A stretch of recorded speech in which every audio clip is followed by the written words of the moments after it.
Halo teman-teman, kembali lagi bersama saya MPJ BTC. Tentunya di teman Stacks. Seperti biasa, kita akan membahas update dari Bitcoin dan Stacks ekosistem selama 1 minggu belakang. Yuk kita simak apa sih yang baru dari Stacks dan Bitcoin di minggu ini. Oke, pertama-tama mari kita lihat chart seperti biasanya, chart dari Bitcoin dan Stacks. Oke, untuk melihat chart dari Bitcoin sendiri gitu ya, sepertinya sudah ada banyak kenaikan gitu dari beberapa minggu ke belakang. Jadi di minggu lalu, di Selasa minggu lalu itu sempat dibuka di angka 22.014 K. Kemudian sekarang sedikit turun di angka sekarang sekitar 21.102 dolar kayak gitu. Yang mana sebenarnya turun ya, tapi sempat ada spike naik gitu. Bahkan hampir mencapai 24.000 lebih. Jadi sempat ke 24.000 terus turun kayak gitu. Selama 7 hari ke belakang. Nah, at the same time, kalau kita lihat dari STX sama ada fluktuasi juga di beberapa hari ke belakang, dibuka di angka 0,43 dolar, sempat naik bahkan sampai ke angka hampir 0,47, kemudian turun lagi, naik lagi ke 0,46, dan sekarang agak turun nih, di angka sekitar 0,3916 dolar kayak gitu. Lumayan turun, tapi sangat menarik ya karena sempat ada spike gitu di beberapa hari ke belakang kayak gitu sih. Oke, itu tentang chart dan tentang harga dari Bitcoin dan Stacks. Yuk kita lihat detailnya apa sih yang terjadi di Stacks dan Bitcoin ya, yang bukan cuma sekedar angka. Ingat ya, bukan cuma sekedar angka. Oke, pertama adalah kita mau remind lagi ke teman-teman semua pendengar dari Stacks, teman Stacks Podcast, kalau kita punya banyak banget peluang-peluang di Stacks, baik di info dari chapter di Indonesia maupun juga yang ingin berkarir remotely di Stacks Global. Nah, itu baik di Stacks Foundation, di perusahaan development-nya seperti Hero, maupun juga di perusahaan-perusahaan portofolio dari Stack Accelerator. Bagi teman-teman yang tertarik untuk berkarir di bidang Web3, khususnya di Stacks, bisa langsung aja buka link yang kami berikan di bio dari podcast ini. Dan kalau misalnya mau lebih lanjut tahu, ingin ngobrol-ngobrol, bisa juga coba ngobrol ke kita, join aja Telegram dan Discord kita bisa bahas-bahas pertanyaan-pertanyaan teman-teman di sana. Karena kalau misal Stacks dapat kalian bagus seperti pendengar, kita juga sama-sama untung gitu kan. Jadi it is in our best interest to help you guys, teman-teman pendengar. Oke.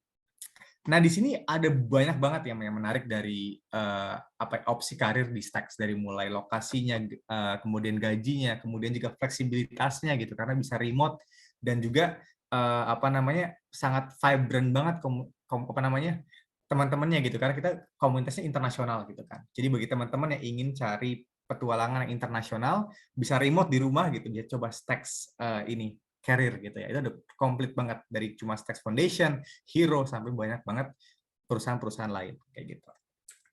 Oke, selain itu Stacks juga baru ngeluarin roadmap-nya. Jadi mereka ngeluarin roadmap kayak semacam satu portal yang isinya itu roadmap dari Stacks. Artinya apa? Stacks ini bakal ngerangkum seluruh perjalanan komunitasnya gitu ya ke dalam satu halaman penuh yang lengkap gitu. Bahkan teman-teman itu bisa submit apa sih aktivitas teman-teman di sana. Jadi lengkap banget roadmap-nya dari keseluruhan perjalanan Stacks dan Stacks community, termasuk kita-kita ini di sini kayak gitu. Nah, menariknya lagi adalah mereka bilang di situ it's you gitu. Jadi roadmap ini bukan cuma tentang Stacks atau tentang tim yang nge-develop Stacks, tapi tentang it's you. Kita semua yang menjadi komunitas dari Stacks itu sendiri. Nah, jadi tunggu apa lagi bagi teman-teman yang punya program juga di Stacks bisa join juga, bisa submit juga roadmap-nya di sana kayak gitu. Nah, ada update lagi dari Megapon, yang mana Megapon ini setelah nunggu dari bulan Mei kemarin, mereka ngeluarin lagi nih newsletter baru mereka gitu kan. Yang mana dalam edisi kali ini Megapon ngerilis gimana step-step gitu kan untuk ngeklaim NFT-nya Megakong, sorry. Yang mana kemarin mereka ngeluarin NFT baru ya, yaitu namanya Kongfu gitu kan. Nah, Kongfu ini salah satu NFT yang paling ambisius yang Megapon buat kayak gitu sih. Jadi bagi teman-teman yang udah nge-hold Megapon bisa coba cek Kongfu-nya gitu kan. Dan teman-teman bisa ngelihat juga di sana. Dan saya dengar ya, salah satu teman-teman kita di Stacks Indonesia ada yang punya Megapon loh gitu. Pernah di-share di Telegram kita. Jadi menarik banget sih kayak gitu. Nah, berikutnya ada kabar dari Arcadico, yaitu semacam DeFi protokol di Stacks ya, yang mereka ngeluarin namanya Arcadico Keepers. Nah, Arcadico Keepers ini mirip dengan cron job. Cron job itu apa? Jadi kayak semacam scheduling system, jadi bisa menjadwal gitu. Nanti tiap hari apa harus ngapain misalnya. Jadi bisa bayar subscription dan juga lain-lain. Nah, Arcadico ini baru ngeluarin fitur ini dan ini menarik banget ya. Ini benar-benar primitif yang diperlukan banget di Web3 kayak gitu. Nah, kalau teman-teman tertarik bisa cek rilis mereka di Medium kalau nggak salah tentang Arcadico Keepers gitu. Nah, kemudian ada yang hot lagi nih, yaitu ada seorang influencer namanya Dan Holt ya, yaitu dia tuh katanya mantan Bitcoin maksimalis yang sekarang beralih jadi Bitcoin rasionalis gitu. Artinya apa gitu kan menurut Dan? Nah, Bitcoin dan DeFi ini adalah dua hal yang tidak bertolak belakang kayak gitu. Dulunya kan Bitcoin nggak bisa dipakai buat DeFi, tapi sekarang bisa gitu kan. Nah, jadi dengan begitu, apa namanya, dengan adanya Bitcoin yang sekarang bisa di-unlock dengan smart contract yang ada di Stacks gitu, yang DeFi dan Bitcoin sekarang saling beriringan kayak gitu, nggak terpisah gitu. Nggak harus apa namanya di Ethereum aja yang bisa main DeFi, tapi yang di Bitcoin pun bisa kayak gitu. Nah, sekarang kondisi yang bear market malah ngebuat Dan untuk gabung ke tim dari Stacks, tim dari Trust Machine yang dipimpin sama Munib Ali langsung gitu kan. Dia gabung di sana sebagai salah satu lead-nya gitu, di bagian marketing. Jadi luar biasa banget. Dan itu saya salah satu penikmatnya Dan Health punya newsletter gitu kan. Saya sering dengar tuh baca-baca berita-berita dari dia yang bagus banget. Ini hal yang menarik banget sih buat teman-teman dari Bitcoin karena real builders masuk ke komunitas Stacks kayak gitu. Win banget buat Stacks, win banget buat Bitcoin. Oke, berikutnya juga ada info lagi dari Bankless Newsletter yang mana mereka ngebahas Juicebox. Itu proyek baru di Ethereum yang ngebangun kebenaran atau finansial di dunia Web3 gitu kan. Nah, si Juicebox ini mereka adalah platform gitu ya yang programmable dan on-chain di ekosistem Ethereum gitu kan untuk ngelola keuangan proyek-proyek Web3 gitu kan yang didanai dengan ETH gitu kan. Ini ETH nih guys. Nah, saya rasa menarik banget ya karena si Juicebox ini apa namanya bisa dipakai buat ngelola tadi DAO gitu kan. Nah, ini mungkin ada hal yang bagus juga buat teman-teman Stacks untuk buat gitu. Jadi karena ini baru banget di Ethereum dan kita bisa lihat pelajari dari mereka apa sih yang unik dari platform ini kayak gitu. Oke, kembali ke topik hangat lagi. Yang lain adalah dari ini ya, Three Arrow Capital. Jadi Three Arrow Capital ini kemarin udah nge-declare bankruptcy kan, dan mereka punya banyak banget masalah dari mulai hutangnya mencapai 3,5 triliun dolar gitu kan. Si istrinya pendiri 3AC ini bilang kalau misal 3AC utang ke dia gitu kan. Terus juga mereka juga udah rugi di pas lagi Luna crash gitu kan sekitar 700 juta dolar gitu kan, hampir $1 billion gitu. Dan mereka tuh ngabisin 800 juta dolar untuk beli bungalow sama kapal pesiar gitu. Dan yang kan disita juga kalau nggak salah ya. Dan mereka tuh gimana ya caranya adalah mereka tuh minjem uang gitu kan, terus gaya lubang tutup lubang. Jadi mereka pinjem uang lagi buat menutupin utangnya sebelumnya. Dan bagi para apa ya lendernya gitu kan, karena dulu pas lagi bullish banget gitu, selagi mereka interestnya dibayar mereka nggak begitu repot gitu kan.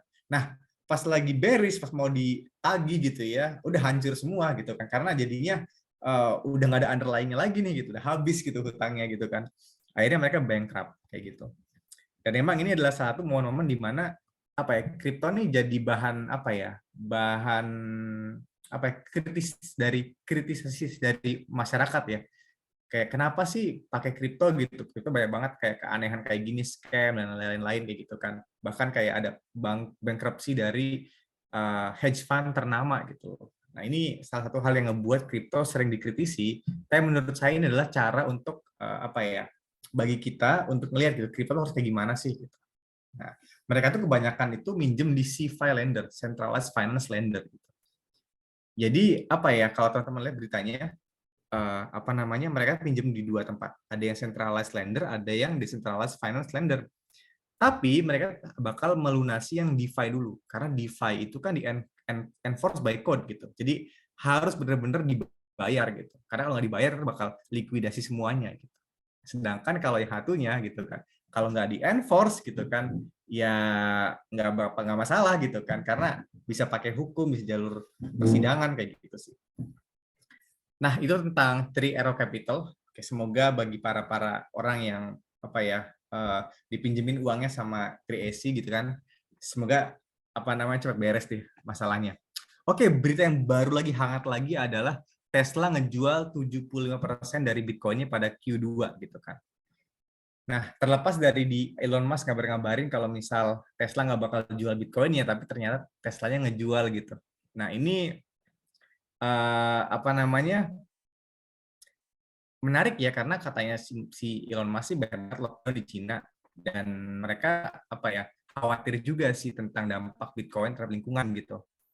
Nah, apa namanya dan akhirnya mereka menjual deh si Bitcoin Treasury ini. Nah, menurut saya sih ini apa ya hal biasa gitu. Jadi jutaan dolarnya Elon Musk dijual dalam bentuk Bitcoin itu nggak biasa aja gitu. Karena kalau teman-teman lihat ya, bisa lihat langsung nih volumenya apa namanya volumenya si Bitcoin ya every single day gitu ya.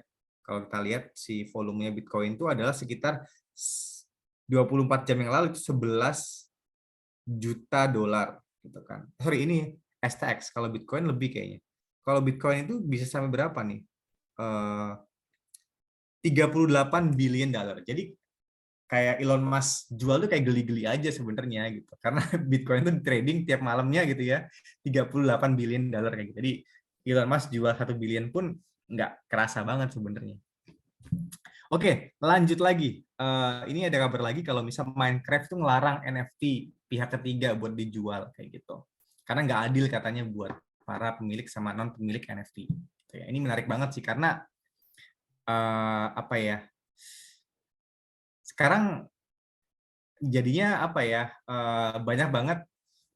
Tadi korporat tuh dua arah ya. Ada yang orang setuju sama NFT, ada yang nggak setuju gitu. Nah, buat saya sih ngelihat Minecraft kayak gini nggak bisa tuh agak gimana gitu.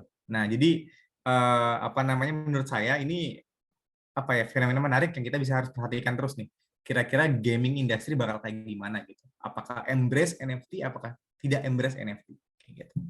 Oke, berikutnya lagi ada kabar hot juga dari ekosistem luar, yaitu adalah Polygon yang mana mereka ngumumin ZK EVM, Zero Knowledge Ethereum Virtual Machine, yang mana katanya 2 kali lebih cepat daripada Ethereum gitu kan, dan juga lebih murah kayak gitu sih. Nah, ini nantinya jika EVM-nya si Polygon tuh bisa ngerunning semua Solidity smart contract kayak gitu kan, dan pakai ETH sebagai tokennya kayak gitu kan, dan kodenya tuh benar-benar open source. Nah, ini bagus banget buat teman-teman dari EVM gitu kan. Sayangnya gitu kan kita di Bitcoin dan Stacks berbeda gitu kan, dan kabar baiknya lagi kita punya sendiri namanya Hyperchain yang mana adalah semacam L2-nya dari Bitcoin dan Stacks kayak gitu. Oke, ini yang agak hot juga dari kabar dari Coinbase, yang mana si Ishan Wahi itu mantan PM-nya itu dihukum karena insider trading. Mereka selama setahun gitu ya mengambil kurang lebih dari 1,7 juta dolar gitu kan keuntungannya. Nah, dia di sini akhirnya dia ditahan apa namanya? Dan dia ini ditangkap pihak polisi ya. Nah, jadi ini menambah daftar orang-orang yang kena insider trading. Selain kemarin ada sempat OpenSea juga yang kena. Gitu. Oke, berikutnya kita bahas lagi yang lain. Ada video juga baru dari Munib, yang mana di sini highlightnya adalah Bitcoin itu tools versus community. Gitu kan. Nah, di sini di satu videonya Gina sama Munib itu nge-embrace karena ternyata jumlah developer di Bitcoin dan Stacks itu masih tetap bertahan kayak gitu. Ini kabar baik banget buat ekosistem Stacks karena tetap bertahan. Dan juga mereka di video lain yang ngebahas tentang tool versus community. Nah, mereka ngebahas kalau Bitcoin itu more than tool gitu kan. Tapi juga sebuah komunitas gitu kan yang mana kita nih sebagai pengguna itu komunitas yang bisa menggerakkan juga nih Bitcoin untuk apa kayak gitu. Yang terakhir ada video dari si Jack the Blockchain yang mana ngobrol bareng Marvin Jensen, co-foundernya dari Rider. Nah, mereka ngebahas tentunya tentang Rider dan Clarity karena si Marvin Jensen ini salah satu kontributor dari Clarity Language dan juga lagi ngebangun namanya Rider, semacam wearable gitu kan untuk crypto hardware. Jadi crypto hardware plus wearable kayak semacam jam tangan gitu yang sering kita bahas lah di beberapa podcast sebelumnya, dan bentar lagi dia mau rilis gitu kan hardware-nya di 2023. Nah, yang terakhir adalah ada uptime dari Bitcoin yang kata Crypto Rover itu sekarang udah 99,99% dari tahun 2009. Yang mana konon katanya itu melebihi Amazon, melebihi Google. Jadi Bitcoin itu sangat reliable banget gitu, hampir tidak pernah mati kayak gitu sih. Dan teman-teman yang penasaran bisa cari aja di Google namanya Bitcoin Uptime Tracker. Bisa kelihatan live-nya seberapa live sih, seberapa apa ya kuatnya sih Bitcoin itu kayak gitu. Dan ini benar-benar pilihan tepat gitu bagi Stacks sekarang ngebangun di atas Bitcoin yang uptime sangat luar biasa gitu. Oke, terakhir ada update juga dari komunitas, dari company-company yang ada di Stacks Venture, yaitu pertama Zvita Mining, yang mana mereka ngebikin semacam apa ya pool gitu untuk ngerunning Citycoin mining. Jadi gimana caranya bisa apa yang memperkaya gitu ekosistem Citycoins, yang di sini mempermudah para pengguna untuk dapetin Citycoins gitu kan, dan juga apa namanya mempermudah juga bagi para pemain DeFi di Stacks buat cari cuan, cari keuntungan kayak gitu sih. Jadi bagi teman-teman yang penasaran mau gimana cara dapetin Citycoins gitu kan seperti Miami, NYC, bisa cobain langsung ke Svita Mining, ada grupnya dan sangat berkualitas banget orang-orang di sana, bisa mulai ngerasain gimana cepat dapat Citycoins, bahkan yang punya Stacks pun bisa mining Citycoins, dan konon katanya cukup menguntungkan kayak gitu. Berikutnya ada Xverse. Xverse ini lebih kepada wallet ya, walletnya dari Stacks di mobile. Ini menurut saya wallet yang paling bagus sih di Stacks, karena sangat smooth banget pakainya. Bagi teman-teman yang belum pernah pakai Xverse, silakan pakai install Xverse di mobile apps-nya. Ini luar biasa cakep banget, dan menurut saya pilihan tepat buat bagi para pengguna-pengguna Stacks, apalagi yang baru pemula gitu yang pengen pakai di mobile apps aja. Yang terakhir ada Zir. Zir itu aplikasi yang melihat kesehatan kita secara real time. Jadi Zir ini ceritanya menarik banget. Kalau teman-teman nonton di Stacks Venture, di pitch-nya si Zir dari namanya, kalau nggak salah Adam, si Zir ini co-foundernya pernah kena luka-luka karena dia tuh kayak dipukulin gitu. Dan pas lagi dipukulin mereka nggak ada yang nolongin gitu. Untungnya selamat dan sehat sampai sekarang. Nah, karena masalah itu dia pengen bilang gitu, kita perlu aplikasi nih yang bisa notifikasiin teman-teman kita secara live kameranya kalau kita lagi ada violence gitu kan. Nah, ini sangat menarik banget karena ini salah cara untuk kripto, bukan cuma sebagai kripto dan spekulasi, tapi juga bisa sebagai greater goods karena di sini dipakai buat apa namanya merekam gitu ya aktivitas kejahatan yang sedang dilakukan. Jadi kalau misalnya nanti tiba-tiba lagi ada masalah gitu ya, lagi dipukulin atau gimana gitu, violence, kita nggak pencet HP-nya, set, kemudian langsung keluar otomatis kalau misal kita tuh lagi dipukulin live gitu, kamera langsung nyala, langsung ngerekam, langsung broadcast. Nanti setelah selesai broadcastnya bakal disimpan di blockchain, nanti hash-nya disimpan di blockchain itu dan juga jadi bukti. Polisi bener nih ada video dengan hash seperti ini terekam di blockchain, kalau misal bener-bener si Anu itu lagi dipukulin gitu kan, atau lagi dikriminalisasi lah misalnya. Jadi bagi teman-teman gitu kan, menarik banget nih menurut saya, tapi sayangnya ini baru di Amerika. Dan mereka sedang, kalau nggak salah, partnering dengan universitas untuk mengganti 911-nya mereka menjadi yang lebih canggih, yaitu 911 versi blockchain. Kayak gitu. Oke teman-teman, untuk hari ini kita akan ngebahas itu aja dulu. Bagi teman-teman yang penasaran, yuk simak lebih lengkapnya di bio atau di deskripsi dari podcast ini, dan terus aja pantengin podcast kita di Teman Stacks, di Substacks, dan juga di YouTube. Terima kasih.